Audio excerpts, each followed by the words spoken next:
Hello and welcome to the Not Badger for the week ending August 6th, 2016.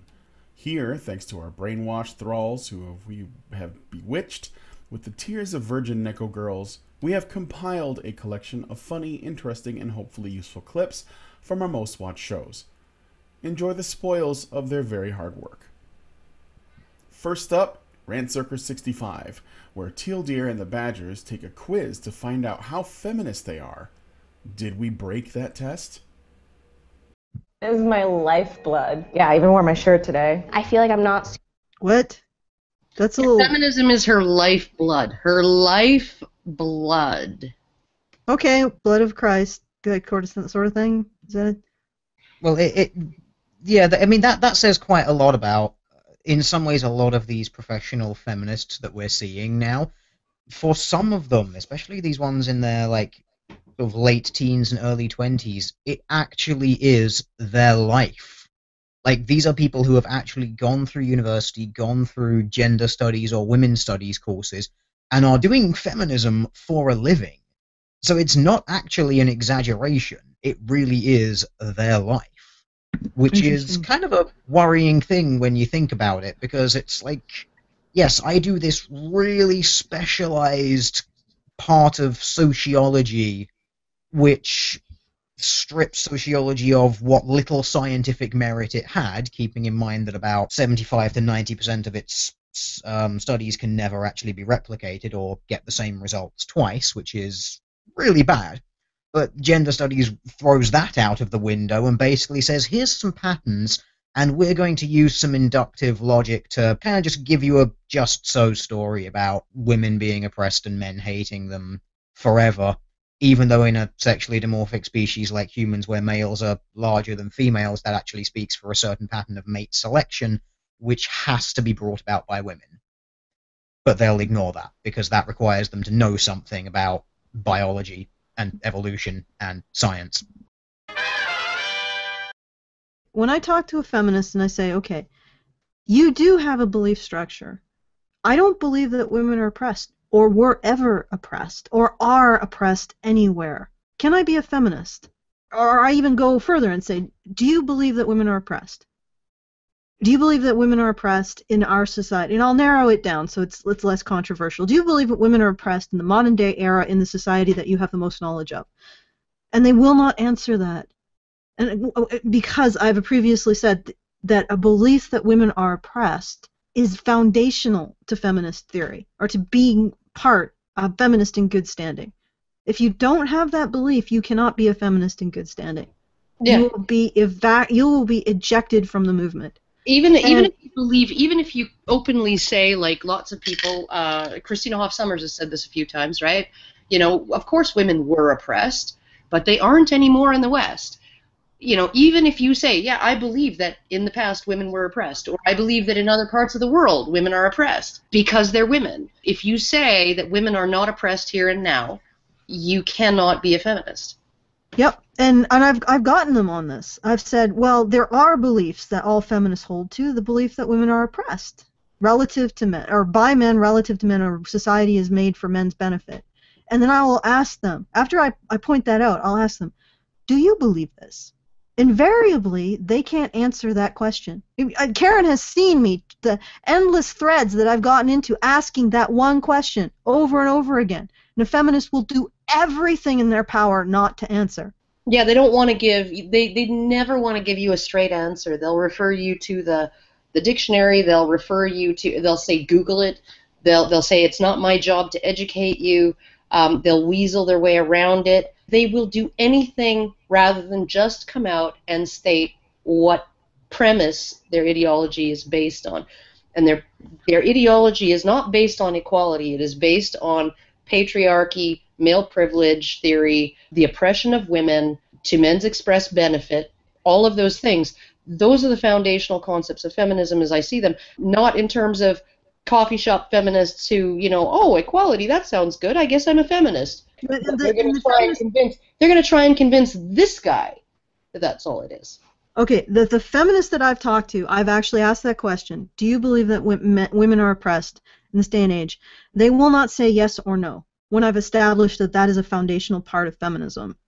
What they seem to want to do with all of this, with what they're doing with this, is they seem to want to be able to ostracize people based on this belief without actually taking responsibility for believing it. And I'm not exactly sure why. I'm going to throw it out to the audience. Why do they do this? Why do they have this belief, but they don't want to take responsibility for it? They want to continually say, no, feminism is really about the dictionary definition, and not recognize that there's much more to it. There's a belief that men oppress women, that women are victims of men. There's a belief there. And the other thing that occurred to me a while back is that I think there are a lot of feminists who aren't interested in the equality aspect of feminism, but being able to frame women as victims of inequality. That seems to be the bulk of the movement. They don't give a shit about equality. They give a shit about being able to frame women as victims of inequality. That's what they care about. This is like the perfect perpetual motion machine for women who are attracted to the fact that they can call themselves victims of inequality. Because that socialization to see them as as a victim means it perpetuates the very thing that they're complaining about. So they can be victims in perpetuity, because victims, people who perceive themselves as victims, do not do anything. They do not achieve anything. They do not build anything. So if you're saying, I'm a victim of not having achieved anything, not having built anything, you've essentially justified victimhood for infinity until, I guess, you run out of people to victimize with your victimhood. And if you want to look at it too, right? Like in terms of that Gloria Steinem interview I saw a few years ago, where, you know, are women still oppressed in the West? And she said, oh, they're more oppressed than ever. Oh, how come? Well, they're stuck balancing work and home life. They're stuck balancing careers and children and family, and they're stressed out. Many of them are the primary breadwinners now, and they're finding it very difficult, and all of this stuff, right? So all of these things that feminism brought about are now victimized by women and oppressing women, and they're more oppressed than ever by all of this. So what's the answer? More feminism. Essentially, intersectional feminism is the way that they reconcile the fact that men are actually more victimized in certain situations, a number of situations, such as police violence, suicide, mental health, homelessness. But women as a gender are still victims, because those things, when they affect men, can be excused as a function of their skin color, even though men who are white are also subject to police violence even more often than black women. They go down to their mental capacity. So if a homeless man who has a mental illness is treated worse, it's because he's both poor and has a mental illness, not because he's a man. Even though poor and mentally ill women have more services. So essentially, it's taking everything that would, if it was looked at outside of the feminist lens and be realized as a male issue, it's taking it all and reducing it down to factors that are not maleness. That's what intersectionality does. Yeah, and the only time it will acknowledge maleness is in the sense of it being sort of male privilege backfiring, and it's actually, if you trace it all the way back to the roots of the problem, it's actually based on misogyny. All intersectional feminism does is ensure that victimhood stays with women. That's it. That women are defined by victims, and victimhood is defined by womanhood. Because all intersectionality feminism does is say every situation of disenfranchisement, even if it's suffered worse by a man in exactly the same circumstances, that double amputee, MS, gay man who has depression or whatever else you want to add to him, who's also black, suffers more than a woman in the same situation, is not because of his masculinity, even though every other thing is held constant. It's because he's a double amputee. It's because he's black. It's because he has multiple sclerosis. It's because he's in a wheelchair. It's because he's poor. That's what intersectional feminism is. It is the complete bald-faced denial that men can ever be inflicted with something because they are men.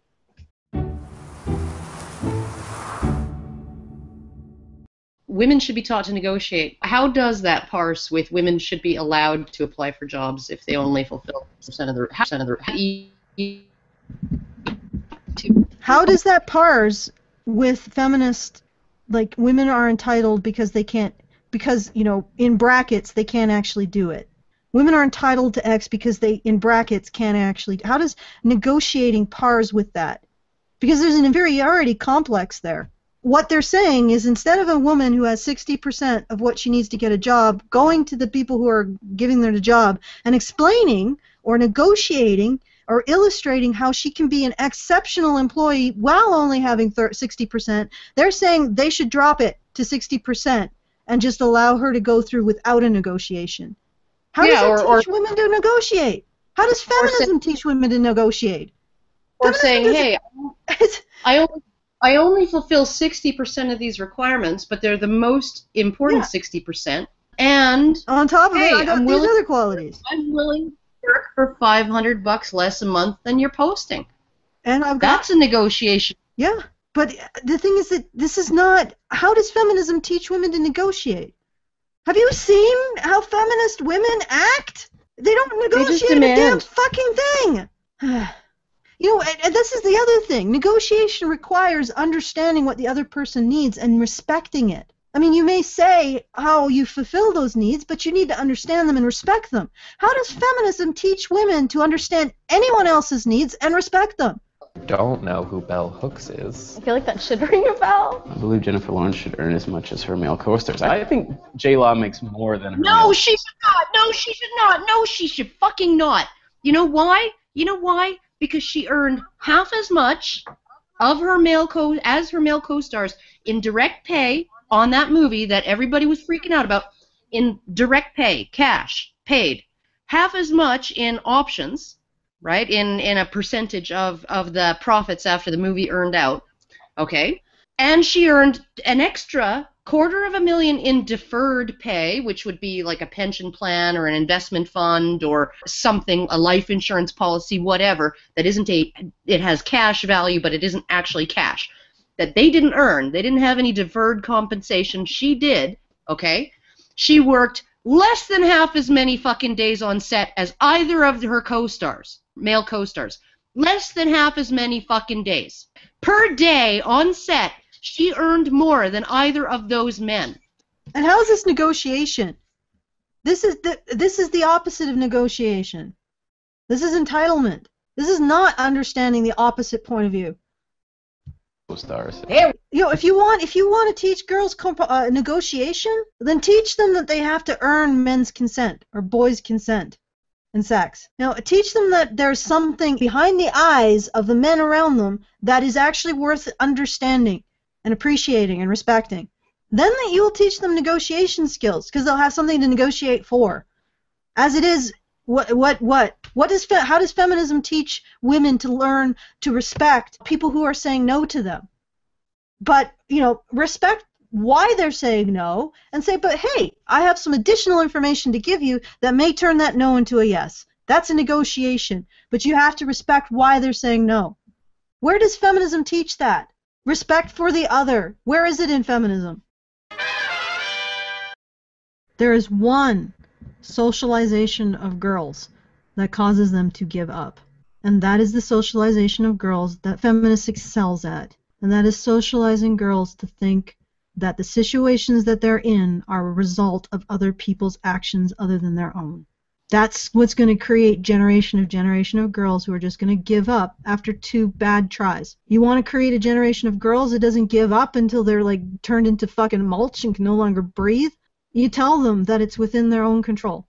Well, it's not even within their own control. Their experience is within their own control. Their ability to do interviews is within their own control. Their test scores are within their own control. Everything, as much as possible, as much as reasonable, you tell them that it's within their own control to deal with. And if you don't want them to succeed, you tell them it's outside of their control. And then you'll just give generation after generation of women who just give up as soon as the going gets tough.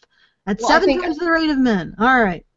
Yeah, I think that essentially it's a combination of the two factors, right? Like if you have a woman who's been told over and over again that the tech industry is sexist, that coding is sexist, that it's all sexist against women, right? And she gets that bad interview, her first assumption is going to be that its forces outside of her control.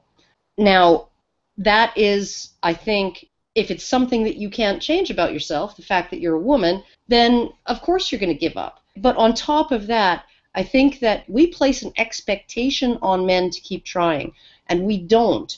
women are told that they deserve things, and feminism tells them this too. Women are told that they deserve things, and that if they are uncomfortable in a situation or they're upset by a situation, it is the situation that should change, not themselves. So men learn that, okay, you had one shitty interview, improve, work on it, develop your skills, develop your rhetoric, develop your banter, whatever, develop whatever it is that you need to develop, your confidence, whatever, go back and try again, improve. Whereas women are told by feminism that they shouldn't have to do any of that.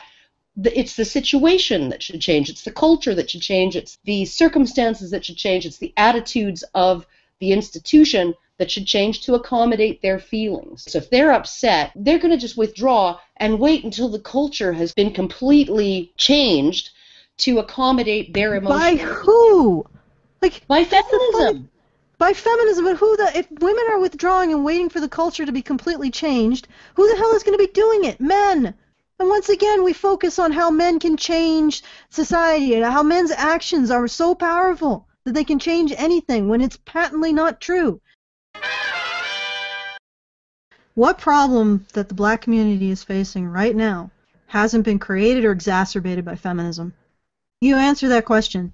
And you like to blame white society when it's the concepts of feminism and a lot of liberalism that have caused a lot of the issues.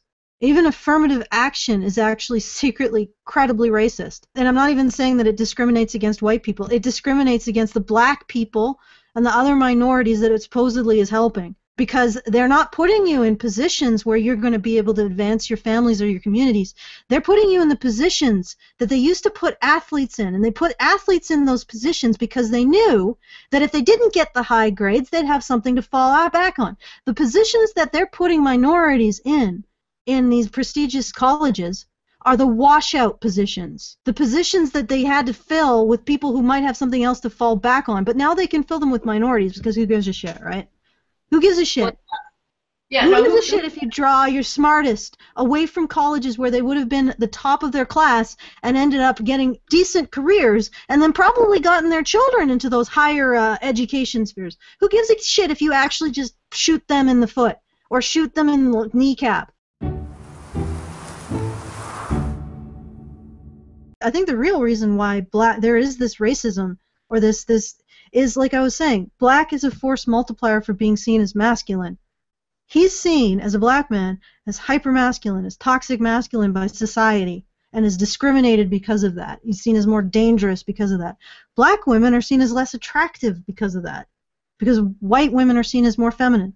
And then you got Asian men and women who almost, in some ways, get an advantage because they are seen as more feminine. I'm just putting it out there. More neotness. More neotness. And just putting it out there that maybe it's not even driving while black. It's driving while being seen as toxic, as having hypermasculinity.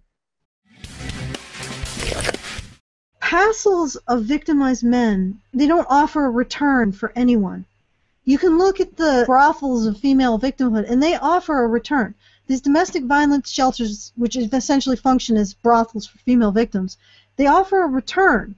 And the return they offer is what I call emotional imperium. It's like the will and the right to rule. And the reason why they do that is because they justify government interventions on their behalf. They justify money spent on their behalf by governments and corporations. So these women, these brothels of female victimhood, can be used by governments and corporations to justify themselves morally. We have to do it to save the women. So there is a return, even though they're pumping in. And I did some thinking about how much you would have to spend to be able to sustain, for example, a male domestic violence shelter. I mean, you literally would have to be able to throw away dozens of people's salaries every month. Like, you think about that. That would be a couple $100,000 a month just to maintain one shelter. And to maintain and service the needs for the men of a country as big as Canada, which is like 1/10 the size of the U.S., you would be looking at billions of dollars. Because for each shelter, you would be looking at tens of millions. You need one in most of the major centers, and you're starting to move into billions of dollars a year. So you would have to find the one corporation or convince government to pour billions of dollars into something that will give them no return. And if we're talking about a corporate investment, that corporation has to invest in something that not only will give them no return, but may actually make them look worse morally, because they're helping demands and nobody cares, or it's part of patriarchy or whatever thing. And in terms of appealing to government, you would have to convince them to do away with one of the things that gives them their justification, which is this idea that women are victims because they're victims. That's what gives them a lot of their justification for taking money, for taking resources, for taking people's rights in order to protect the women. So you'd essentially be asking a corporation who might see an exodus of their shareholders and their support by taking on this project of pouring billions into something with no return at all, which is helping men the way we help women. And you'd be asking the corporations and governments to cut their own throats in order to justify, and to do it based on what is right, and what is right and just and rational. And those are wonderful things, but what kind of argument, what kind of rational argument can you make to convince someone to slit their own throat? Because that's the argument here. And it made me really think about what I'm trying to accomplish, what we're trying to accomplish at Honey Badger Radio. In Polecat cast number 73, we discussed the Shut App, which protects the oppressed from facts, Justice Marvin Zucker's ruling in the York University sexual assault case, and Emma Watson's awesome porn alternatives. So Shut App was made to discuss things that go against your political agenda, and it comes with a bunch of prefabricated arguments and snark and other stuff that helps people that don't know how to think for themselves. One of the things that I wanted to, I wondered about is if it would tackle the really, really, really important questions, like whether or not your waifu is shit, and if, because those are the burning questions, you know. These are the things that people want to know. Yeah, these are the things I really want to know, and I think Shut App should exist for. Whether or not, questions about ethics in games journalism. And, stuff What would be the weeaboo version of Shut App? What would that be? The which version? The weeaboo version of Shut App. It would be the Shut App, pig, what the pigoo? No, I think it would be something like Urusei Baka or something like that. So it has to have a Baka in there somewhere. Yeah, the Baka. Yeah. Baka weeaboo. Weebs. Where are my weebs at? Easy shit. Yeah, where are my weebs at? Yeah. Just briefly, just like running through some footnotes here. Ontario Court Justice Marvin Zucker changed the landscape of sexual assault and the criminal justice system on Thursday. He found York University student Mustafa Uriyar guilty of sexually assaulting a fellow PhD student. Of this, there is no doubt, he said. Mrs. Gray was raped by the accused, but it was his verdict, 179 pages, delivered in a deliberately patient cadence over more than 2 hours. That was revolutionary. So he basically wrote, his verdict was 2 hours long. Anyone reading it carefully, however, will come up with very different conclusions. This judge ruled that a man was guilty of a crime with little or no evidence. Okay, we have got to be missing part of the story here. Otherwise, this is a massive miscarriage of justice. Here we have a clear case of his word against hers, and in a proper court of justice, innocent until proven guilty. Now, unless we made shit up to discredit himself, or he made shit up, they're implying that there was no proof of the rape. Furthermore, there is proof of previous consent. Though said consent could later be withdrawn before the act itself, we have proof of the consent, but we do not have proof of the withdrawal of that consent.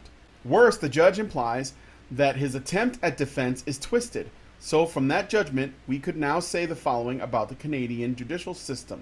1, a man's word is worth less than a woman's word, because it is his word against hers. 2, it is immoral to defend yourself when you are accused. Let me see if I can find some more stuff while you talk a bit about, whatever you have in mind. You know what? If I can just jump in real quick on this. Yeah. All right, the fact that this guy wrote a 179-page dissertation, if you will, about this, should kind of, I would think that would kind of set off some alarms to begin with, because something like this, like on a, I don't want to say standard rape case, but this is not a precedent-setting type of thing, you wouldn't think. And granted, I don't know all the details of it, so I'm assuming a bit here. But it seems like he is going a bit. What's the? God, I hate to use the fucking term, but he's going a bit spurgy about it. He's going a little bit overboard on this, and that might bring a little bit of attention to it. Like, it's like, why is this person so passionately against this that they would do something that? Because that's pretty extreme. 179 pages. I mean, I can understand being a judge and having, you know, a verdict of like a few pages where you maybe outline this or that, like, you know, a judicial precedent and things of that nature. But I mean, 179 pages, that seems pretty extreme. Feminists make this argument not because somebody has said that going out alone excuses rape, but because somebody has said, you know, that going out and looking for a date is going out and looking for a date, and later on saying that that's not what you were intending to do is bullshit, you know. And I guess same thing, sexually exploited. I'm assuming he's talking about prostitution there. And the discussion about prostitutes who use rape accusations as leverage if somebody doesn't pay them for their night out. And I wonder how much that app we were talking about is going to, you know, you pay women for a date and then you withdraw the payment later on, and they come back and call it rape. I wonder how many times that's going to happen. That's an interesting wrinkle, actually, Hannah. That's a really good point. Oh, that's definitely going to be a thing that's going to come up, for sure. I mean, like, people, you know, I made a comparison. Yeah. Well, you know, the last two, on a date with a perpetrator and how the victim was dressed. This is saying women can never have intent. Women can never intentionally go out and have sex. They just fall into it, and then they decide afterwards whether they're upset about it or not. No.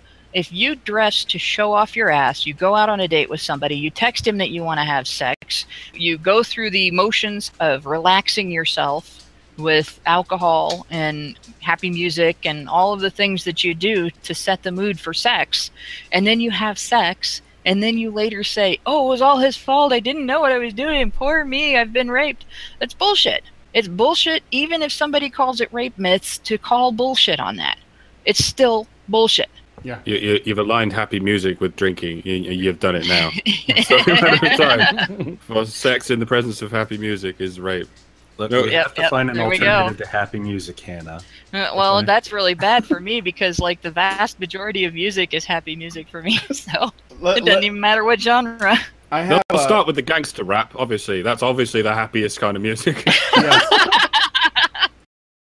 For the purposes of authoritarianism, this is the wedge. We teach people to give up their civil rights with respect to due process in the legal process of criminal cases by using the purported fragility and vulnerability of women to make people comfortable giving up the right to have conviction based on evidence, the right to have the reasonable doubt standard applied when you are being accused of a serious crime, the right to have when you do present evidence, to have your evidence given the same weight without prejudice in a court case as any other evidence and judged strictly on its merits as evidence rather than which side of the case it's coming from. As we give up those rights in rape cases, what we are giving up is the presumption that those are inalienable human rights in court cases.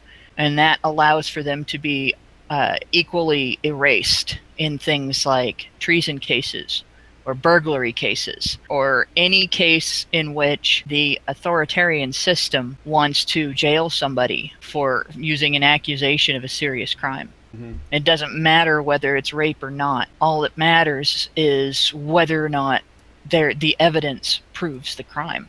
And once they've eliminated the requirement that there be evidence of intent, that there be evidence that the crime actually happened, that there be evidence that you meet the standards for the crime, once they've eliminated that, they can then use that elimination of that process to jail people for anything and get rid of anybody that speaks out against the authoritarian system for doing so.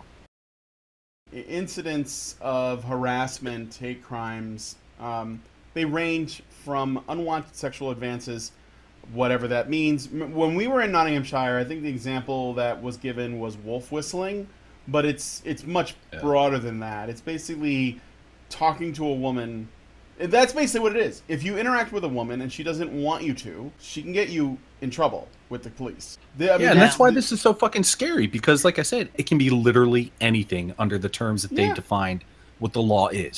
It can be almost nearly anything. No, it can be anything, given that it's their interpretation of what you said. And there's a hell of a lot of cameras on you, but there's no microphones, so it's your word versus hers. And it's whatever the fuck she thinks she heard, you know? Yeah, and it's however she feels about it.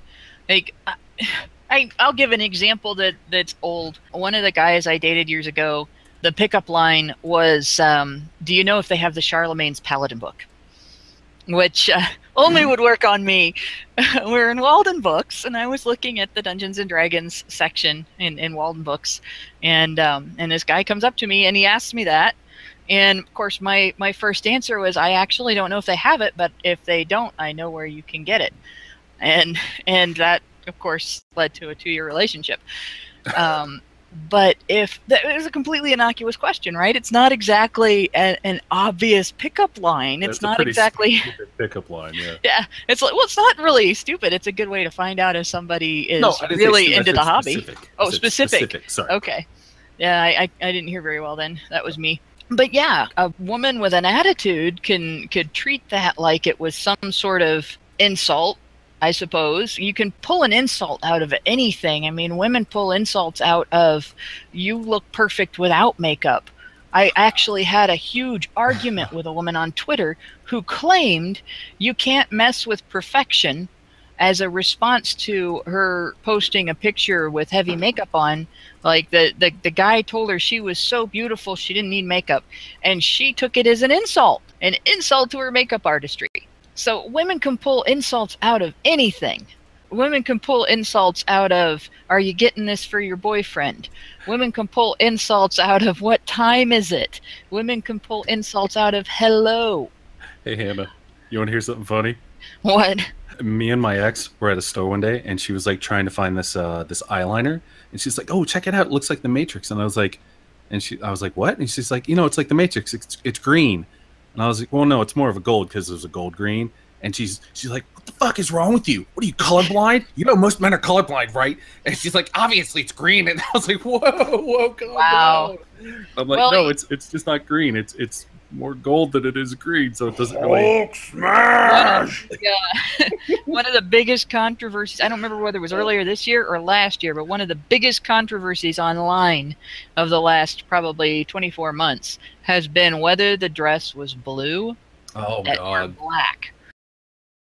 But I would love to publish some people's opinions that are from the area, some people's opinions on this. Well, or even if you're not. No, yeah, even if you just have an opinion about it. Or maybe you're wherever you are is on the verge of doing it, or it's doing it, and we just don't know. All right. Okay, so let's move on to the last thing I think we'll talk about, because we're a little over the hour. I want to talk a little bit about Emma Watson and how she is calling for awesome alternatives to pornography that empower instead of objectify women. So, people going after porn is nothing new. This has been going on for as long as there has been porn, for different reasons. A lot of people remember incidents early in history when it was people from government or religious groups, religious institutions, and right-wing types that were going after porn. And that's sort of like how most of us remember it. But feminists have been against porn since the beginning, too. And they've always had a problem with it. It's ironic because Gloria Steinem, she was actually a Playboy bunny, right? But she resented and hated the fact that she was a Playboy bunny, even though it's actually one of the reasons why she was able to make some money, that in the CIA. But anyway, going back to Rebecca Watson. So she was asked, because, when you're a celebrity, everybody wants to know what your opinion on something is. Just said Rebecca Watson, by the way. Rebecca Watson? Emma Watson? What's the difference? Well, now there's no difference. A few bucks of income, maybe. I would say. Yeah. That. Yeah. Shelf life. One of them's filthy, stinking rich. Emma Watson does have a better shelf life, yes. Oh, yeah. Tell us about the Twinks. So catty, Mike. Jesus. That wasn't the way I was going. That's got a couple of years left in her, baby. Bravo, sir. They're all the same to me. It's just another drone. I'm waiting for Emma Watson to color her hair and start putting on weight. I'm expecting that. I'm just waiting on it. She hasn't yet spoken about being traumatized in an elevator by coffee or anything like that. So we should at least have a word for sex. Wait, where is it? They invoke children. Where the fuck was I? Wherever it was. There's anybody. Oh, young people. We're worried about developing blah blah blah and young people. They invoke the fucking children. Oh, we got to make it safe for the kids. Oh, it's it's always the fucking kids. That's always an excuse for whatever they're trying to push at any given moment. Oh, we have to protect the children from this because if they see this, they'll think this is real. Well, it is real. This is real to these people that are doing it. They're doing it because they want to do it. But then they were presented with the challenge of apologetics for paedophilia, and they thought, can we do this? I reckon we could do this. We'll somehow not make it about the children, but eventually they're going to swing it round to us at some point and say it's about the children. Children deserve the kind of paedophiles that think the way we do. Oh, God. No, but, I mean, you know what I mean? It's just like they're hitting all the notes from the playbook. It's like they go down this list of things that are supposed to, like, they invoke rape. They talk about the children, they this, that, and the other. It's par for the course. It's the same fucking thing every time. They probably use the Shut app to get their arguments for this article. You're probably right. And I'll be honest about this. I don't care what they make. They can make whatever they want. That's not really the issue. The issue is that they have to demonize what is not theirs. They have to demonize anything that's different from what they're doing in order to sell their idea. They can't just sell it on its own merits. This is something that would appeal to X group of people, so we created it for that group and we're filling this niche market, or maybe everybody might like it because XYZ selling point. Nope, they can't do that. You're bad. Shame on you for liking what you like. Everything that's been the norm for the last, however many 100 years is wrong. Human sexuality is messed up. Men are dirty, and therefore we need to create this so that we have an alternative to all of that. No, that's bullshit. Make your shit, sell it based on its own merits, and if it doesn't fly, it's because you're wrong. There's one other thing that men on the set put up with that women generally do not. The degree to which women complain about being objectified, men should be complaining. They're literally treated as an accessory in some cases, in many cases. And there have been male porn stars that have written about this and done interviews about this. There was a guy I used to know in a forum I used to be involved in that actually, once again, doesn't exist anymore. And it was a Gothic forum. And he used to complain they didn't call him by his name when they wanted to call him onto the set. They just called him Horse Dick. They didn't care about the guy. They didn't care even about his talent or his skill or anything else. He was just a walking dick. That was it. He was a prop. And whereas the woman is the focus of the entire thing, and at least in straight porn, in heterosexual acts in porn, the woman is the focus on the entire thing. She's going to get a degree of pampering in order to get her to perform. When the guy really needs a degree of pampering to get him to perform, the guy will get actually ridiculed into performing. Whereas if she's not comfortable, they're not doing it right. So yeah. If they were going to bitch about, and I'm not saying that people shouldn't watch porn because men are exploited. They still do choose this career. This is not a career that people go into for the most part that later you find out they were forced into it and they had no choice, and at least not in the U.S. But yeah, it's backwards really, the way feminists complain. Mm-hmm. If anybody deserves sympathy for the job that they do as actors in the porn industry, it's the men. Now for Honey Badger Radio number 65, where we respond to the notion that MRAs are simply the mirror reflection of feminism, but for men. Any movement dealing with their issues, we've seen it with all of these comments. They're not going to accept a victim identity. Whether they are able to accept that they can be victims of specific things, I hope so, because you can be a victim of a mugging. You can be a victim of an assault. You can be a victim of, being a victim of something just means that something bad happened to you that wasn't your fault. Plenty of men have been victimized by things. That doesn't mean that your identity equals victim. So I think that anybody who thinks that we're peddling feminism for men, they either don't know us in terms of how we feel about these issues and how we understand men, and they don't know men and how they'll reject that. One other thing that I do want to add, and I absolutely do want to add this, is that you gentlemen, as much as I agree with some of the things that get uploaded to our men's rights, there was one of he must have been 8 years old, of a boy in a martial arts class who was trying to punch through a plank and kept on failing and hurting his hand, and his instructor talked him through it, and when he finally did it, he started to cry, and his instructor, was like, what are you crying for, and just let it out, I get it, and carried him through the whole thing, and essentially said, we all are going to have to, you're going to have to do things that you don't want to do. You're going to have to do things that hurt. You're going to have to, this is part of becoming a man. That is one thing. Telling boys that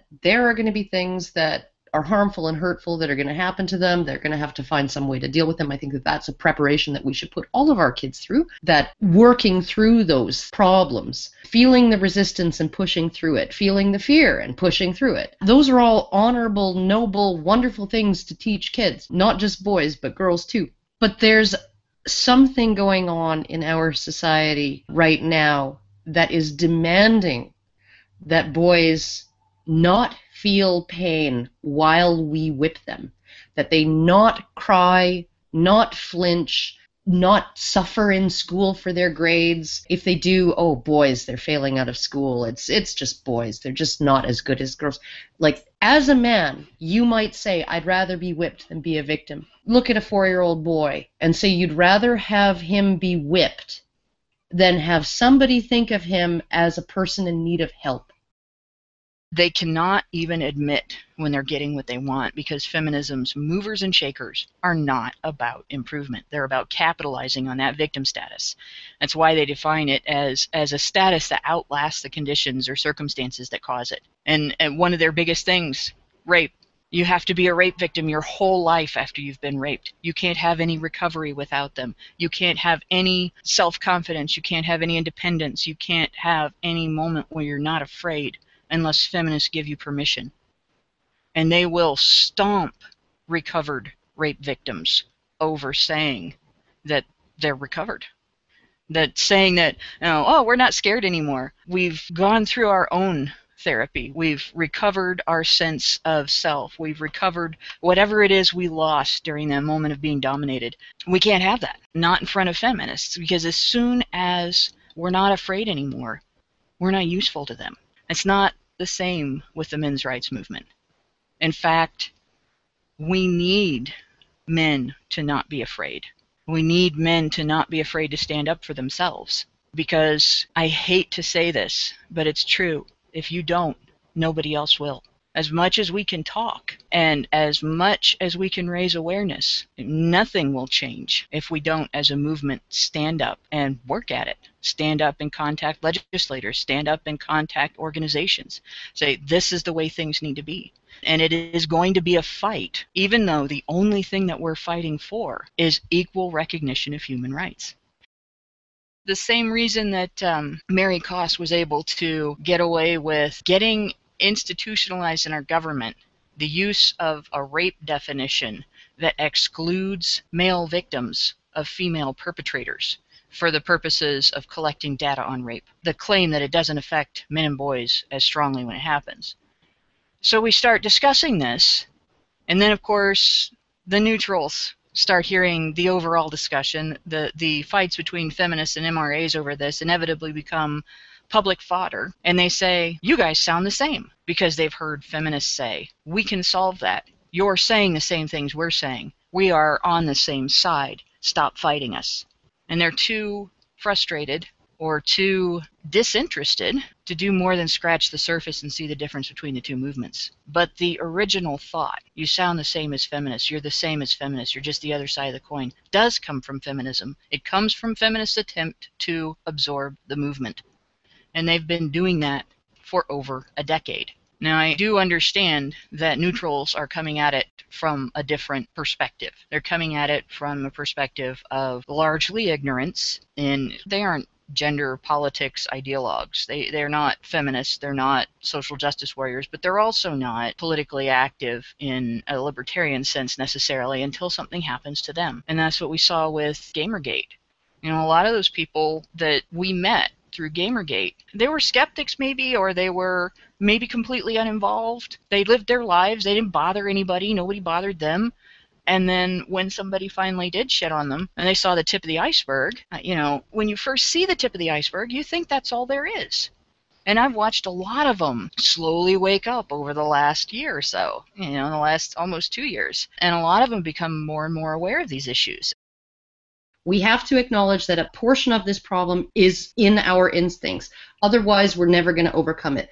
And I do want to add, okay, because you say we have feminists saying that boys shouldn't be toughened up. Boys shouldn't be toughened up. Okay, but who is the first fucking person to drink from a male tier's coffee mug the moment that some freaking kid's voice cracks and he sprouts a little peach fuzz on his chin and he acts the way they taught him to act? They are the first ones. The moment he's a man.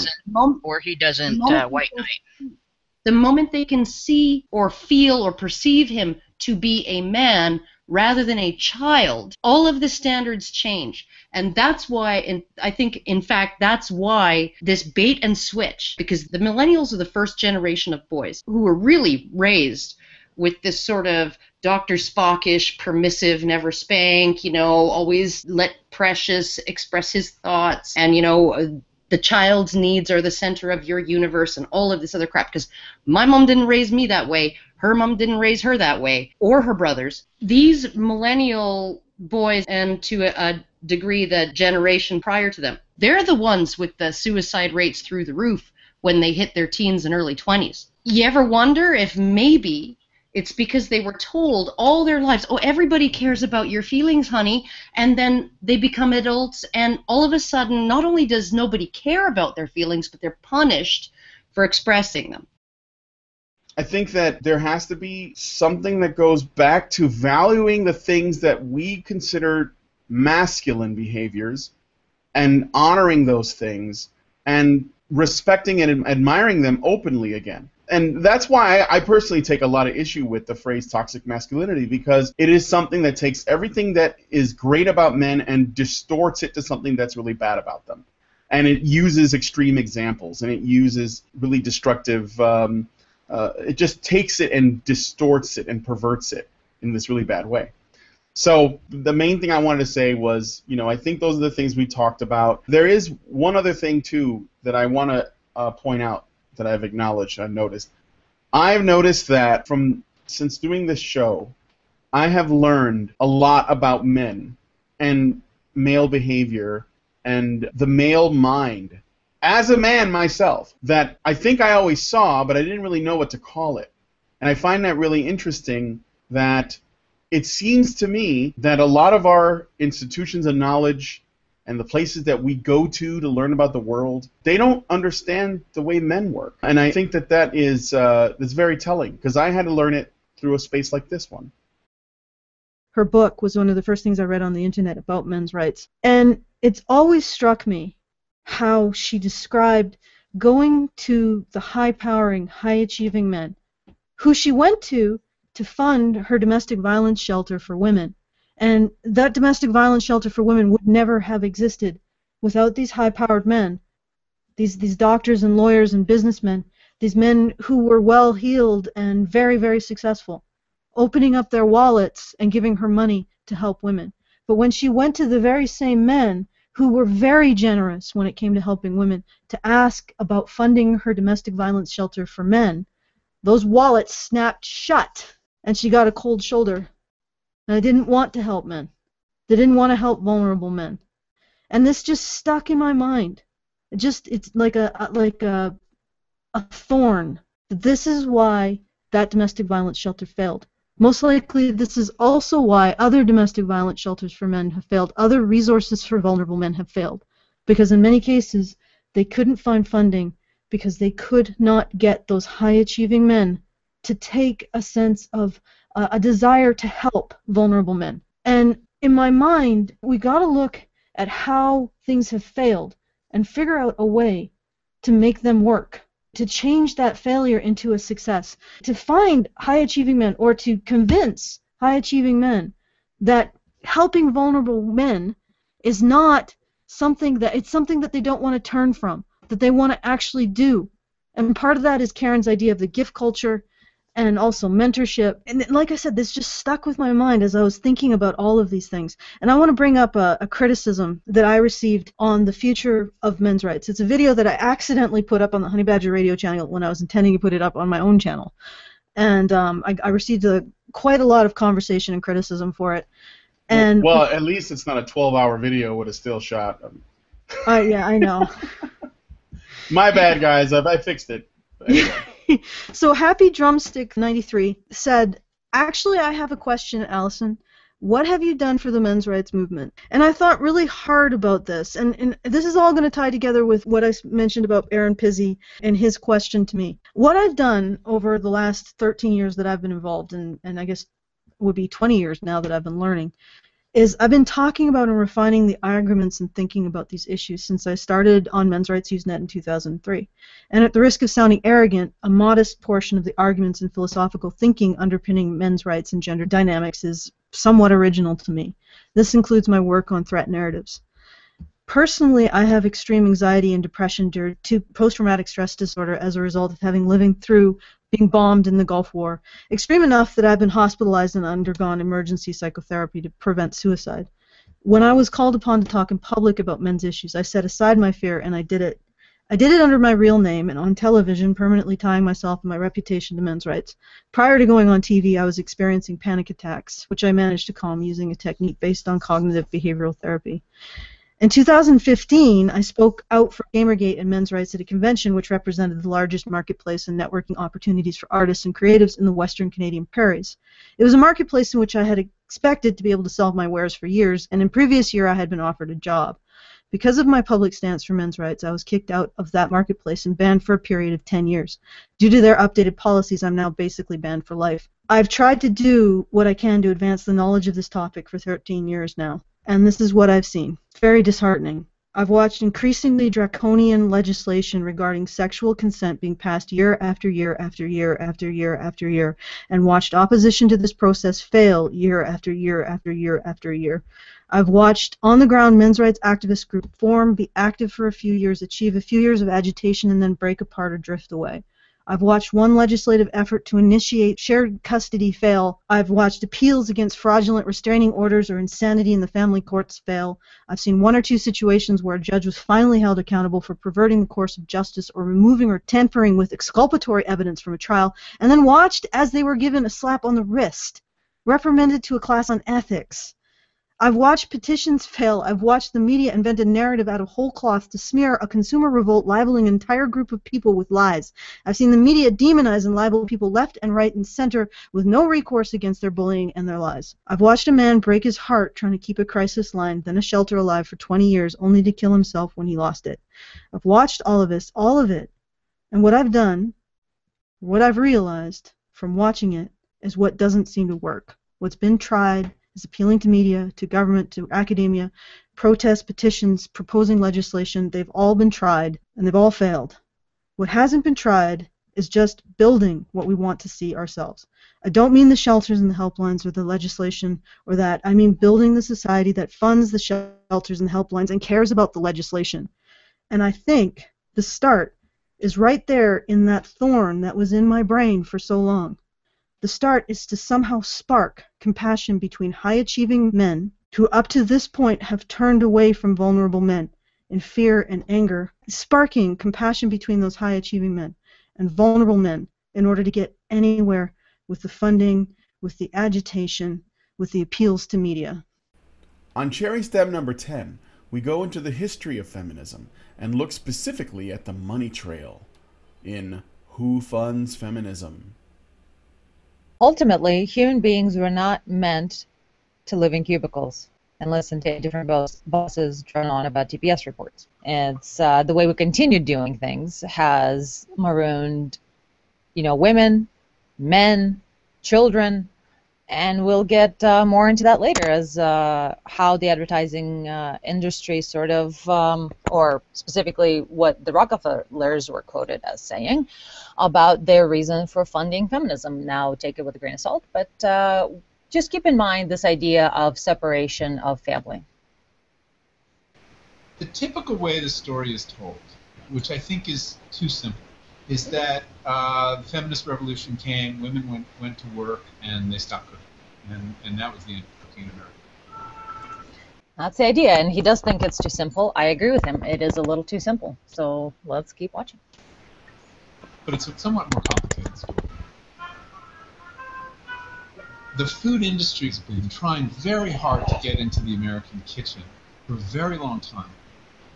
Beginning after World War II, now, I have some advertisings of Burger King and McDonald's and KFC types that I will be showing you later, specifically aimed at this idea of family. And, of course, McDonald's is a family restaurant, and this sort of underscores what we're talking about here, the desire to get into sort of people's kitchens.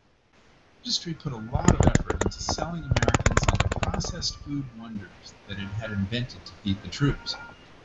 Canned meals, freeze-dried foods, dehydrated potatoes, powdered orange juice and coffee, instant and super convenient everything. Now that to me is the most interesting point, is that we have sort of the birth of the convenient, non-perishables, sort of the modern TV dinner food type thing that we are so used to now, in fact, started as a way to get rid of World War II surplus food for the military. And I find that very interesting how we can, we make a move to create sort of a better situation for the time being, but then it kind of runs away and becomes a trend that you just build upon until it falls under its own weight, because the base was not very appropriate to begin with. Well, yeah, I mean, there were during wartime, specifically World War II, but also World War I to a lesser extent, there were so many massive advances in technology, and the way that because we were producing for the war, that there was, once it was over, we still had made all of these massive leaps forward, and it wasn't just in food, but also in appliances and products and cars and housing and so on. There was an enormous growth in productivity, basically, and also convenience. That's why the 50s is often seen as what people call the time of consumerism and of excess, because we had all of this left over from the war. So. Yeah, and we had the infrastructure. Here's the thing: is once you start building up and you're gearing up and you got this infrastructure going, then you've got all these people whose jobs rely on that. You've got all this money flowing to particular individuals, and so at that point, once the demand falls off, see, the whole idea of the supply-demand thing is bullshit, because once you've got a large enough structure that you actually got a tremendous amount of supply, then you can create demand, and that is exactly what they did. Because once you have a great enough need, because there's so much on the line, that you need to create a demand because you've got all this supply, because they had the machinery, they had the infrastructure, they had the plans, they had the people working, and so they had to create a demand, and that is where our society shifted from any kind of real supply, actually controlling, demand controlling supply, to the other way around, where supply begins to control demand through things like advertising. And the funny thing is, as we talked about before, advertising itself is something that kind of was a technology that was developed during World War II, and it was something that how Hitler and his groups of people, they all started to understand how much you could control people with certain social things. Sigmund Freud's nephew, who wrote one of the first books on propaganda, and it was heavily used by the Reich. And you kind of unintentionally jumped ahead. What you are saying about supply creating demand, or demand creating supply, is that is the way advertising. In my personal opinion, advertising is the antithesis of true laissez-faire capitalism, because advertising allows you to artificially puff up the value of an item, appeal to our baser instincts, and appear as a better product than it actually is, and therefore competition is not a true competition when advertising is involved. And also supply and demand is also not, it doesn't have integrity, because advertising injects a desire for, it creates demand without supply being there. So it kind of turns the whole supply-demand thing upside down on its head. All right, so what we were listening to sounded like a soundbite from an ad, you know, for TV dinners or some kind of super processed food that that would probably come on TV or the radio. And what I was thinking is if we at this point, the 1950s, lived in a society where most women, although there were women that worked jobs, but most women who got married were housewives and they raised children there, right? Then they were home all day. Then it would seem to me that this advertising was essentially constructed to pander to those women. That's why it was saying the long-suffering housewife, because if you're the housewife, even if you aren't really long-suffering, but you don't have you don't really have anything to compare it to, but someone is telling you that your life is hard, and maybe it is, because you don't have a lot of experience with it, or you do have a lot of kids. You know, maybe you pumped out one too many, or whatever it is. You're bored. Or you're alone and bored. Right. The advertising is pandering to women, to housewives. That's why they don't really necessarily need to pander to the men, because they're not. They're not likely going to hear the advertising because they're at work or they're out doing something. Two, that doesn't work on men in general. Like to tell them how bad they have it and then therefore they should get this thing.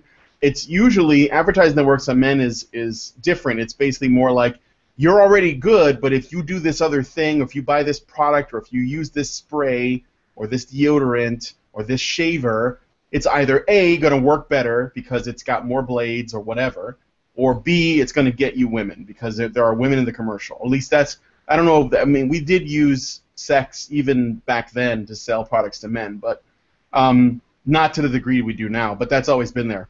It was more companion. So basically it's playing against fear of weakness versus playing towards additional strengths. It's like the two different ways they're going at you. Everybody on both sides, you know, men and women have been joking about how women are in control for years, and it's just so funny how we can ignore that somehow as if it's some sort of joke because people joke about it. They joke about it because it's real and everybody knows it. Everybody knows how much women are in control of men, how much women control their spouses. It's a truth that is beaming out of everything. You know, and it's every experience you have in everyday life, every couple you've ever met. It's everything you've ever experienced. Yet somehow we can pretend it's not there. That is one of those amazing delusions in society. It blows my mind that we can sit Olympic level gymnastics. It is. We can talk about it literally almost on a daily basis. Everybody can joke about it, and then somehow we pretend it's not there when the subject changes just slightly. It's, what? How did that happen? How do we do that? Well, part of it is all these commercials that are telling us about how awful women have it. So there's the idea that you receive from your daily experiences, which you can doubt because you're doubting yourself and your experiences. But then there's the truth that everyone knows that you see on television, etc. Here we're having traditional Christmas dinners and like bigger traditions now taken over by an outside hand that is sort of dividing and conquering families at this point, in my opinion anyway. When you sow discord between a cohesive unit that's supposed to be the husband and wife, and when you in a way encourage both parts of the family, the mother and the father, to be out of the house and have their children spend a lot of time with the state, public school, etc. There's just constant lack of closeness and lack of time spent together, and it is a lot easier to create individuals, so to speak, when you do that, when you completely separate everybody within their family. Now, the issue with that is most of the time we are still very much a collective. There's very few people who are truly, truly individual, meaning they do cross all the party lines. They pick and choose only what they like about particular aspects. There's no sacred cow, no party line that they will not cross. I've met very, very few individuals who are like that, individual. Most people do sort of feel like they belong to a group that describes them better than a different group. And you kind of need this idea or this communal aspect. And there's a reason why divide and conquer is a strategy. When you separate people, when you separate a group, they cannot cooperate with each other. And when you turn the group against each other, that's how you overtake that group with another group. As we mentioned in one of the other CherrySTEMs, a internally cohesive group will outcompete a competitive group. Now, when you're talking about individuals, just one person versus another, competition will result in stronger, offspring, or the stronger one surviving. But when you're talking about a group competing with another group, those who are more cohesive within the group will outperform the other group. They will take them over. So you need an element of cohesion and communality and oneness, that people decide to stick together and be a group and do things for the group's interests. You absolutely need that for civilization, for maintaining something good. Obviously, everything good has a dark side. So, a communal behavior has a dark side of hive mind, where, they hold each other to standards that prevent individualism and any kind of breaking away from a possibly toxic ideology. Now, on the other hand, individualism is great and all, but most of the time nowadays we do not have individualism. We just have people tricked into thinking that they're individuals by whoever the hell wants to manipulate them. So this is a perfect analogy of feminism. And you encourage sociopathy and narcissism, and then everybody has their own opinion and they can feel like they're an individual. And the truth of the matter is they're no longer cooperating with their group. It's no longer a give and take. It's just a take and take. But they also still believe a lot of ideas that are given to them. Like feminism says, be an independent woman by following and doing everything like exactly we say. So they're encouraging this idea of individualism, that you are supposed to be different and individual and make your stand and show everybody that you're different by being part of our group and doing absolutely everything to the T. It's not true individualism. It is groups and ideas. It's mimetic warfare. It's these large ideas that behave like organisms, memes, that can go viral, can take over in a way people's sort of thinking. I mean, how do you think ISIS, etc.? How do people become radical? How do people get involved in feminism? How do people, lose religion or become religious? A lot of it has to do with group ideas and how much we decide to belong or not belong to an idea. And once you belong to it, there's a whole lot of toolbars that get downloaded, which is one of my favorite metaphors, is, whenever you're considering something, it is leaving an imprint of itself in your mind. So you have to very carefully look over every idea that enters your mind before you just leave it be, because it will take over in a way. It will continue living in there somewhere, and, not necessarily good things will happen. Women, currently anyway, their radical feminism blames men for these things that are complete lying fucking bullshit made by this freaking, what's his name, looking motherfucker. Palmolive here, this guy, he looks like Ted Cruz, there we go, Zodiac killer looking motherfucker. So we have straight up bullshit lies that are peddled for advertising of Palmolive. They go, a wife can blame herself if she loses love by getting middle-aged skin. And, would your husband marry you again based on your skin? And look, keep that schoolgirl complexion because there's nothing more searching than your husband's eyes. All of this is bullshit. Your husband doesn't give a fuck what you look like. Obviously, he married you. He thought you were pretty. Everybody ages. Here, would your husband marry you again? It wasn't for the wrinkles that he wouldn't remarry you. A lot of times it's for your shit personality. So as long as you continue being loving and nice to most normal men, yeah, they will definitely want to keep you as a mate if you're not a screeching banshee, wrinkles or no. And this is exactly what we see in healthy relationships is when the ones that stay together, it's not about their looks. That's the most childish thing that no married person, back then anyway, would care about. It is entirely about your companionship and your roles that you fulfill, the teamwork that you have together.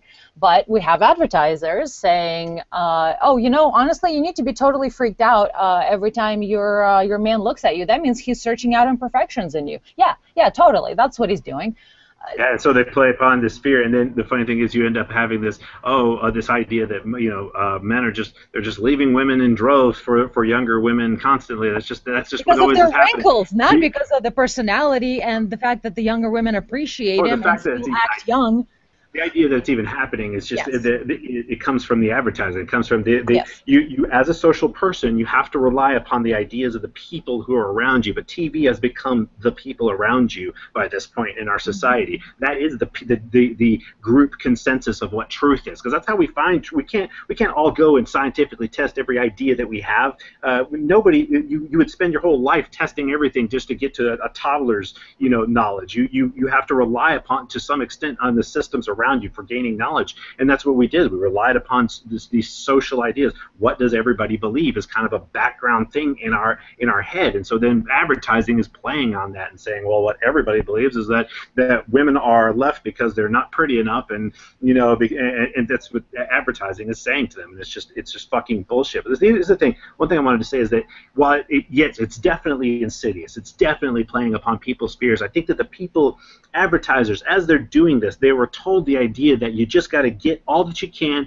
The means by which you do so don't matter, because everybody's their own individual. They can make their own decisions.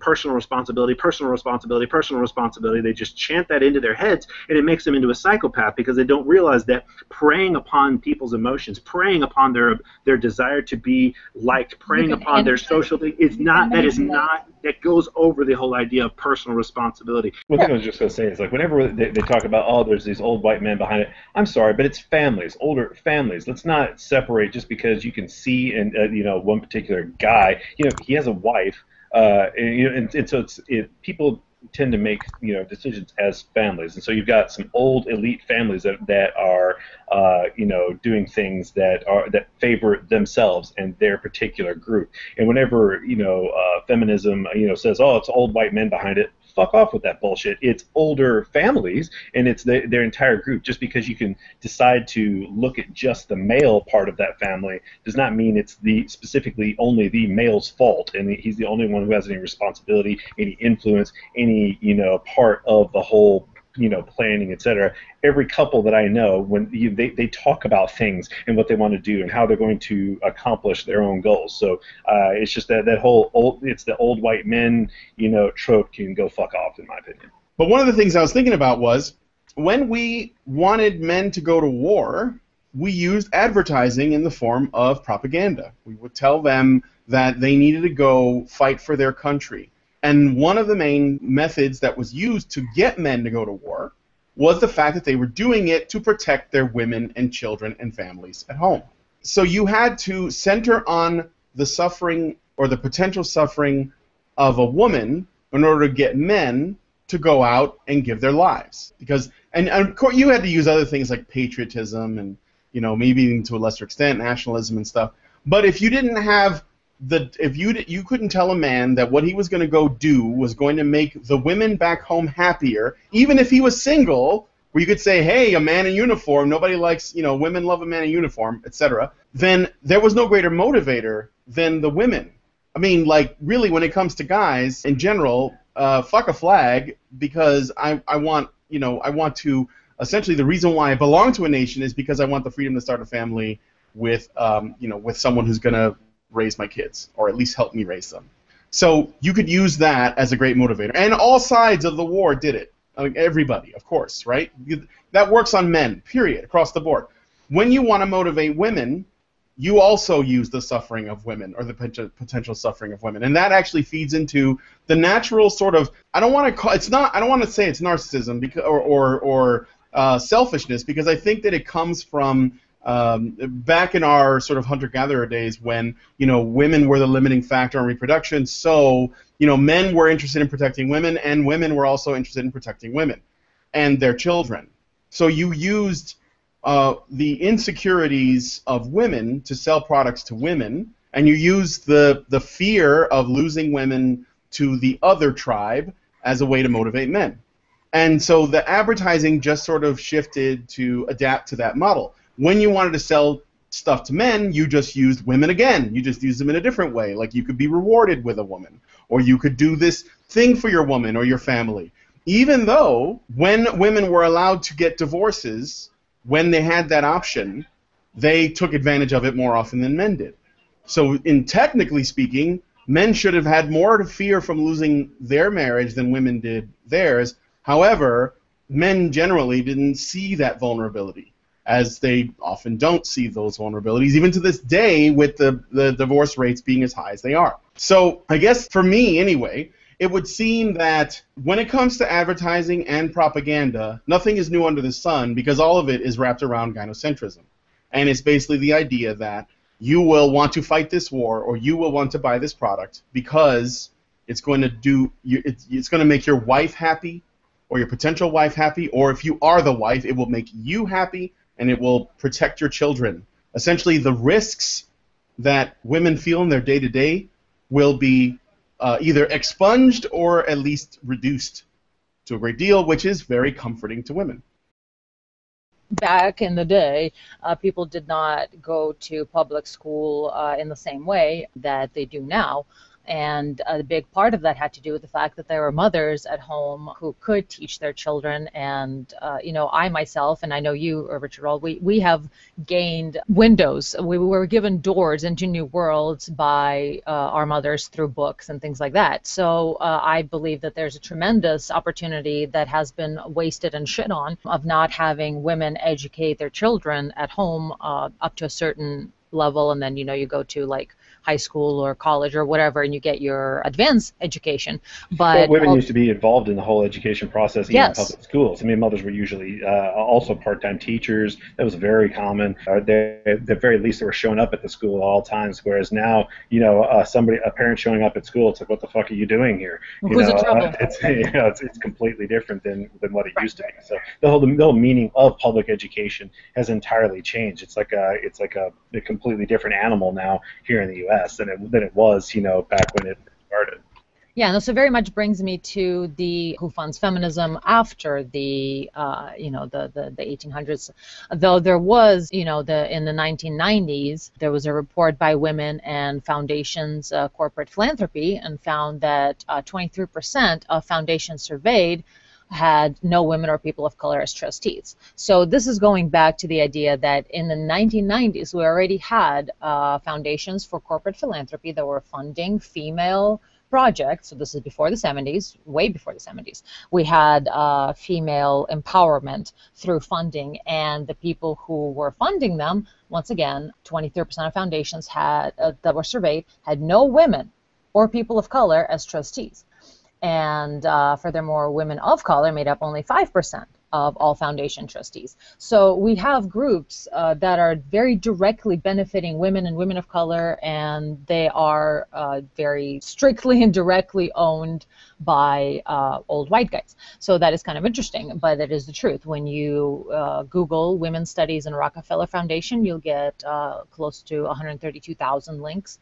You get if you Google Women's Studies and Ford Foundation, you get 200,000 links. Carnegie Foundation's close to 200 links. There is extensive information that very strongly links the Ford Foundation, Rockefeller Foundation, and the Carnegie Foundation, the three major oligarch families of the United States, with social engineering programs that are directly women's studies.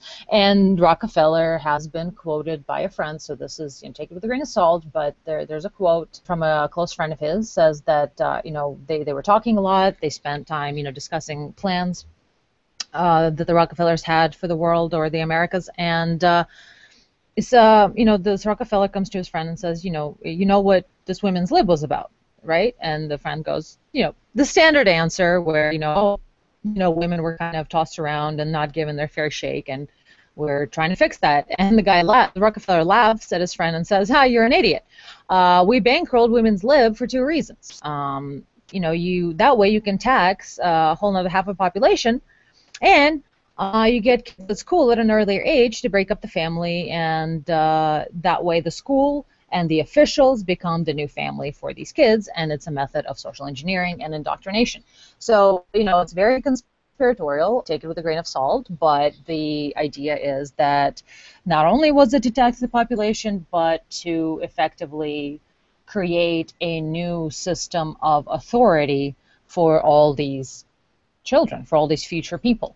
No longer will their family and sort of a more traditional ancestral sort of, the thing that's been keeping the Eastern civilization going for millennia, that whole thing, they decided to break that up and introduce, state and powers that be as the new parents instead of actual parents. Here's something that Gloria Steinem and her fellows tried to actually cover up at a certain point. So what the idea is here is that Gloria Steinem, as you mentioned, Brian, she was from an impoverished family, and to the point where, very dysfunctional, very impoverished, yet somehow she managed to attend an elite Smith college, which was Betty Friedan's alma mater. And after graduating in '55 from this elite Smith college, somehow, that she got into, Steinem received a Chester Bowles student fellowship to study in India. Now, the curious thing about that is internet searches reveal that this fellowship has no existence apart from Gloria Steinem, meaning nobody before or after has ever received it. And the one time the Chester Bowles, that's Bowles, Chester Bowles Student Fellowship to study in India exists only that one time that it was given to Gloria Steinem. Now, the idea is that she was recruited in 1958 by CIA's Cord Myers to direct an informal group of activists called the Independent Research Service, the IRS, the Independent Research Service, that was part of Myers' Congress for Cultural Freedom, and it created magazines like Encounter and Partisan Review, and, curiously, Ms. Magazine. Now, Ms. Magazine, in the bio blurb in June 1973, and Ms. Magazine states that Gloria Steinem has been a freelance writer all her professional life, and Ms. Magazine is her first full-time salaried job. And the Ms. Magazine was directly funded by the CIA. And she edited and worked on this magazine for many years, and she herself is quoted as saying that the CIA was just like super awesome and helpful because they wanted women to succeed. Do you have anything on a woman named Alice Walker or a woman named Michelle Wallace? Because if not, I wanted to throw that in there as sort of a canary in the coal mine, as it were. I don't think I do. Okay, so I'm going to tell you a little bit about them. So Gloria Steinem, and sort of like in the 60s, or in the 70s rather, around the time of the civil rights movement, so for blacks. So it was in the 60s and 70s. This is an ongoing thing. She befriended a black feminist named Alice Walker and another one named Michelle Wallace a little later on. Both of these women wrote several anti-black male books funded by the CIA and backed by and printed, on their behalf, even though they were very poor and couldn't get anything printed. Specifically, Michelle Wallace, who was in her very early 20s when she printed her book, Black Macho and the Myth of the Superwoman. She actually went, not only did she, essentially her goal was to say that black women should go it alone and not stand with black men. And she wrote a lot of anti-black male stuff, even though she was a black woman. And the reason why, they also made films and stuff too. And the reason why I'm bringing that up is it was around that time that the black family unit, despite all the racism and Jim Crow and everything else, the black family unit was actually quite cohesive, and those people really stuck together. And, they were doing pretty well economically, even though separate from, like they have Black Wall Street and all that. So I'm not saying that she's completely tied to it, but I think that when it comes to feminism, you have to look and see what is happening in the communities that are doing the worse off overall, if we're going to look at, groups. And I look at the black community as the canary in the coal mine for issues that all other communities will face if they are not beginning to face them now. And these two women that worked very closely with Steinem, and Steinem used the civil rights movement as a way to boost the feminist movement, which is why one of the main reasons why there was a resurgence. And it actually caused a divide within the civil rights movement itself, because there were, you had like the male black activists, the Black Panthers, and all these groups that were basically trying to get, issues faced by black culture, legal issues as well as social ones and cultural ones. But the black feminists were doing the same thing, except that they were focusing only on the women. And so they were actually creating a rift between men and women within a community that was already dealing with its own problems, although most of those problems were, in fact, dealt with by men. But nonetheless, when you look at it in that way, and you see, and the CIA was backing all this up too, and then out of this, all kinds of public programs came out. Public housing, welfare, and food, and so on, all of these other programs that many people in the black community rely on to this very day. And many people in the white community, to be fair. There's actually more white people on Social Security and welfare than black people, although proportionately black people are overwhelmingly, if per capita, they're more dependent on it. The idea is, though, why is the CIA doing this, right? Well, the agenda of this international cabal is to degrade the institutions and values of the United States in order to integrate it into what some people would call a one-world government, what others call a globalizing, force, something like the TPP, something where, is a unified group of nations. And in the 1947 founding charter, the CIA is prohibited from engaging in domestic activities. But we all know this has not stopped it from waging psychological warfare on the American people. How many CIA-funded operations and experiments have we talked about, that have become declassified many years later? And we find that the CIA is on its own side, not necessarily on the side of United States individuals and citizens. The CIA's Project Mockingbird, which was declassified, it involved the direct infiltration of the corporate media, a process that often included direct takeover of major news outlets. By the early 1950s, writes Deborah Davis in her book Catherine the Great, Catherine Graham and her Washington Post empire, the CIA owned respected members of the New York Times, Newsweek, CBS, and other communication vehicles, plus stringers, 400 to 600 in all. And this was in the 50s. We already had information about the CIA being directly involved in mass media. And in 1982, the CIA admitted that reporters on the CIA payroll have acted as case officers to agents in the field. Philip Graham, publisher of the Washington Post, who ran the operation until his suicide in 1993, boasted that you could get a journalist cheaper than a good call girl for a couple of $100 a month. So way back in the 50s and 60s, we had this knowledge. It was a very much the war opened our awareness to that people can be influenced. The Third Reich did a magnificent job of influencing individuals to do something that they would all individually find abhorrent, but somehow societally, collectively, they managed to do this. And people were aware that powers that are nefarious, or powers nefarious in the sense that they care about their own ends and agendas more than they care about the well-being of the people that they use. We knew this in the 50s and 60s. We were aware of that there are government agencies, or shadow organizations, that there are groups of people who have an agenda, who want to influence the rest of us. That was common knowledge. They did such a magnificent job of that, like, the greatest trick the devil pulled was convincing the world he didn't exist. We kind of have that now. We have this idea that they're absolutely, no particular organization owns the news media, that they all just have a liberal slant, or they have a conservative slant, or they have, all these dumb ideas. But we know that one single individual owns, half of the, Rupert Murdoch owns like most of the different TV stations and print media. How did we forget? How did we lose sight of the fact that there are groups of people who have ideas that they want to give to others in order to get things from them? How did we forget that that happens? Finally, on the aptly named Firermahgerdden, the Rezerkening chat number 42, YOLOSWAG, we go through Jonathan McIntosh's edutaining video about toxic masculinity. and try to keep our food down. Spoiler, we failed.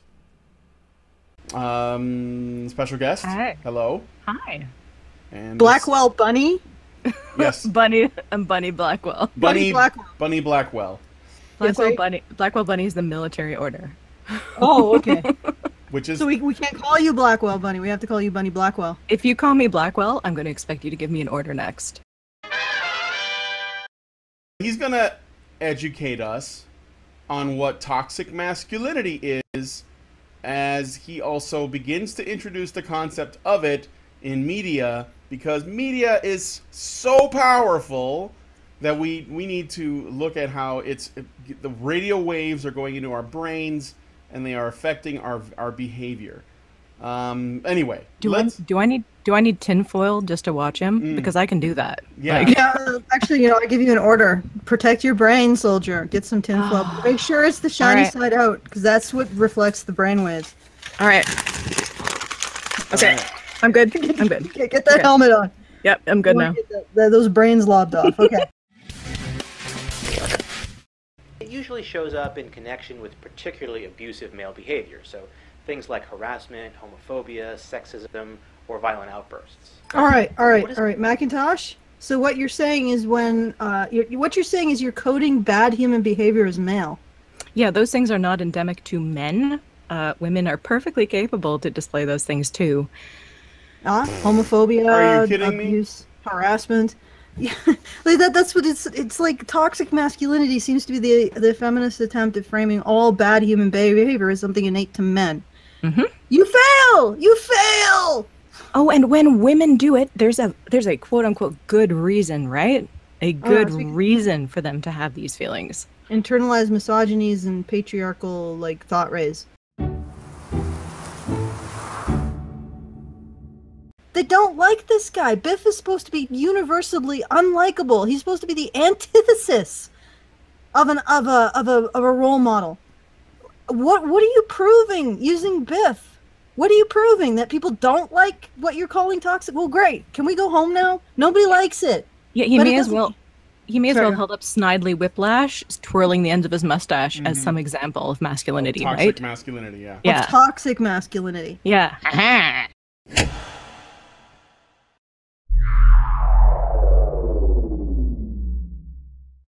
When Macintosh says male abusers use dominating language this is just their justifications, which are in line with the sex role that they think they have. The reason why they're abusing, the reason why they're raping men and women, has nothing to do with their gender role. It has to do with something else. So it's not toxic masculinity, it's not toxic femininity. These individuals can use these ideas to excuse their behavior, try to explain it away in the dominant paradigm of their gender, but that has no relation to why they are abused, why they hit, why they are harassers, why they bully. And that's for both men and women. In my experience, when it comes to women being predators and women being the assaulters, there is a consistent "I'm a victim." And I will say in my own experience, I have never seen someone angrier than a woman who considers herself attractive being turned down. Male behavior that is toxic is usually pretty obvious. Mm-hmm. Female behavior that's toxic is usually much more subtle. So he's just ignoring that's a good point, that. Brian. Yeah, that's a good point, Brian. In general, and there are exceptions, of course, I'm going to have to put the not all in, I'm still in that phase, but in general, women's behavior tends to be more pernicious because it's more subtle. You look so good today. Mm-hmm. It's that kind of stuff. Oh, he's interesting.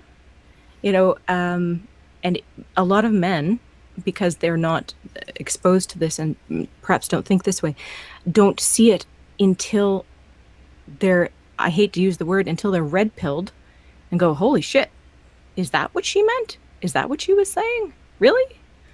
But as a woman, having grown up around women, it is far worse. It is, I will take being stuffed in a locker any day of the week over the shit that happened in the girls' locker room. Isn't it interesting how this discussion about who is the oppressed and who is the oppressor is off limits for men? Men can't be part of it. It's like this round table council about who is going to be portrayed as the oppressor in academia, in government, in media, and men are excluded from it. They can't actually speak at that table. It's amazing. I just found it hilarious. You're exactly right. And it's been funny for me because I've been watching this progression for a while, and the sieve is getting finer and finer. First, white man, you can't talk. Gay man, well, you can't talk now because you're no longer oppressed. Because that's starting to come up, that gay men are no longer an oppressed class. Well, women can still talk, but are you a white woman? Oh, sorry, intersectional feminism says that you don't get a voice here. Go stand in the corner. And the sieve is going to get finer and finer and finer until only, like, albino Alsatian kin have the right to talk about anything. The modifier toxic is used to highlight the fact that these kinds of behaviors carry with them some potentially serious and even deadly consequences. Much of this type of masculinity is relational, and as such, it's mostly defined in opposition to anything culturally associated with women. God, this Sorry, motherfucker. What? So basically, yeah, toxicness only, in his mind, toxicness is that even a word? That's only something. Toxicity. Thank you. Toxicity is only something that can exist because it's in opposition to women. So now, of course, they will also argue that when men are violent towards other men, it's a problem too, but that's more like the canary in the coal mine. Like, they're worried that violence between men will spill over into the world of women, and that's the reason why they're afraid. It's not really because men are offing each other, because men have been offing each other since for as long as there have been tribes that were trying to protect other tribes from losing their women and their resources. So that's not a problem. It's the fact that there's a chance that women could get swept up in it or become damaged by it. That's when it becomes a problem for them. I am perfectly happy to discuss things that women do that are shitty, that I've noticed as a trend women tend to do overall. I am perfectly happy to discuss things men do that are shitty as a trend overall. But the second you apply toxic gender to it, as in all of these behaviors are toxic and they only or majorly apply to this one gender, you have poisoned the well and you're never going to get any understanding of it. I hope you'll indulge me. I may not ever get a chance to have your kind of listener base again, so I'm just going to kind of roll with it. So, academia. It makes me insane because I'm in healthcare and we have to learn about men's issues. It's part of our curriculum. It's part of our syllabus. If you are in healthcare, you know exactly what the #1 demographic for suicide is here in Canada. You know exactly that it's fucking men. And yet, there are thousands and thousands of healthcare professionals that do not pursue this, that do not support it, that continue to feed into women's mental health, and it drives me bonkers because it's one thing, I tend to be a little bit on the soft side if people don't fucking know better. But I know these cunts know better because I sat in class with them. They just don't give a shit. I swear to fucking God. They want a man who lays down the law and is totally boss. And what really pisses them off, I think, ultimately, is that men aren't laying down the law and being boss. Oh, you could do a whole hangout on this. Welcome to the kink community right now, where you get a spate of feminist indoctrinated women desperately looking for someone to take them roughly from behind, but only in a feminist way with a whole laundry list of rules because their vagina is a precious, precious gift. It's not that they're in power because they haven't earned it. I mean, they fucking built everything. Let's just put a point on it, shall we? Our civilization was built by men. Men bled and fought and died. Women contributed, absolutely. But everything we have around us here in Western civilization has been on the backs and graves of men. Except for maybe emotional detachment is more associated with men, but not really emotional detachment, Macintosh, because men are still expected to be compassionate to the people that they're protecting and providing for, but they are expected to put their emotions aside. There's no crying in Derby. There's no crying in cheerleading. It's the same thing. It's emotional detachment. You suck it up and you cry later. And to say that this is a no. You're just not looking at aggregates or groups of competitive women who have every single one of those traits. And not even sports teams. You can see all of those things in academia as well. Especially, just, I'm sure I might offend some of your audience, but you want to look at things like hypercompetitiveness, aggression, intimidation, violence, objectification, and predation. Nursing students. Okay? And nurses, the old thing about nurses eating their own is absolutely dead accurate. And none of those behaviors are inherent or biological traits of men. Wait, so he just said that those are not inherently... Wait, what? Yes, he said that those are not inherently biological male traits. But they do qualify as toxically male traits. And that goes back to what I said about the gender salad, where they're basically saying these are things that men usually do, but women can do them too. But when women do them, they're still masculine. So it's when women are behaving in this way, according to this logic, they're behaving like men, and that's why it's a problem. But feminism doesn't demonize men; it cares about men. Okay, well, what an interesting sorry. Oh no, go ahead. What an interesting message it is to be telling men that here's someone who is successful, has a hot wife, has a good career, is getting a ton of attention, has established himself, and he's everything you shouldn't be. Yeah. What the fuck? Right? That's it. You don't telling achieve men anything. to fail. Yeah. Don't achieve anything. Yeah, because again, in the minds of these people, everybody should be equal, and the only way you can do that is to make everybody equally shit. Everybody should be equally shit. Venezuela level. Harrison shit. Bergeron. Yeah. Idiocracy. Michael Jordan is known by many to probably be the greatest athlete in history. At the very least, the greatest basketball player. But here's the thing about Michael Jordan that a lot of people don't consider. Not only was he great, but he made his entire team great. And the reason why was because they all wanted to match him or exceed him. And not only did he make his entire team, the Chicago Bulls, great, but he made every other team in the league better because they all wanted to beat him. This is what competition does. Competition improves everybody because they all get driven, inspired, or otherwise motivated to be better. Be better than them for themselves and be better than other people. It actually speaks volumes to that. But I can't do that, right? This was Girl World.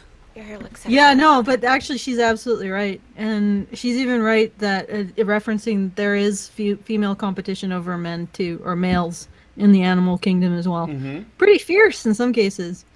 This is something that I think a lot of MGTOW pickup artists don't realize because I don't think they do much study into, well, I don't want to say that as a sweeping statement, but there is stuff that's coming out of anthropology and biology now that is suggesting that our emphasis on seeing female animals as competed over without looking at the competition that female animals engage in is maybe erroneous. So she's right. That is how it would happen in the wild. And probably the victor would be the stronger female. Yep. Or she'd try to insert herself while he was mating with the female of his choice. Which would be fucking interesting to watch. Oh my god, no. Guess what? Girls fight.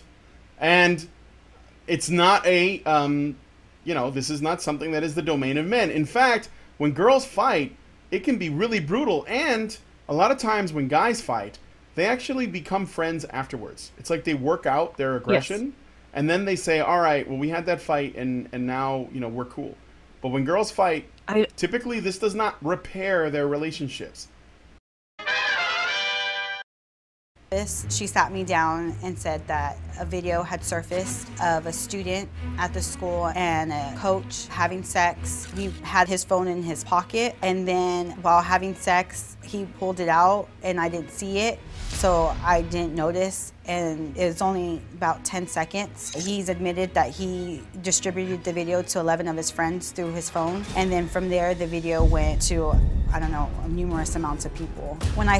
So now she's the victim of because he took a 10-second video, as he did with his phone, which I'm not excusing the boy's behavior in this, you know, like, but the point of this is to show that women are capable of these things that Jonathan McIntosh describes as toxically masculine behavior, which basically means they're not really toxically masculine behavior. And if you remove this idea that gender is a social construct, that men and women are things that they are accidents, they are things that are socialized into people, and there's nothing biological about them that makes us different. And then you basically divide the behaviors that we consider to be masculine or feminine. They lump in all the stuff that's negative in the masculine pile, and then when women behave in those ways, they don't say this is something that both genders are capable of doing. They just say women are adopting masculine behaviors. So he's going to dismiss and excuse it by saying, well, that's just... Or he'll say, what is it the feminists say when it comes to teachers fucking their students? The reason why we do that is because it's still sexism against women, because we see women as, you know, innocent and incapable of engaging in these behaviors because we assume that they're weak and therefore can't do it. And that's still misogyny, even if it's preying on boys, or at the very least entertaining boys' you know, proclivities to have sex by saying, well, if you're going to have sex, you may as well be having sex with me. Yeah, I have to go do like real life things. Thank you so. I fucking don't look at him. He's licking the lamp. Look at that. Look at that. That's Jesus Christ. That is so vile. Yes. Oh my! We're gonna have such fun with that. Whoops. No, I mean in the context of.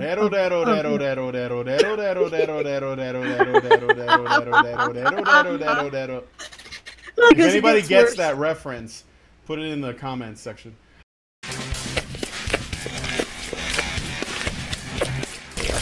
We're gonna have such fun with that. Whoops. We hope you enjoyed this clip show. If there was a clip from these shows that you think we should have shown, please leave a comment on the video and include a timestamp. Thank you, and badger on.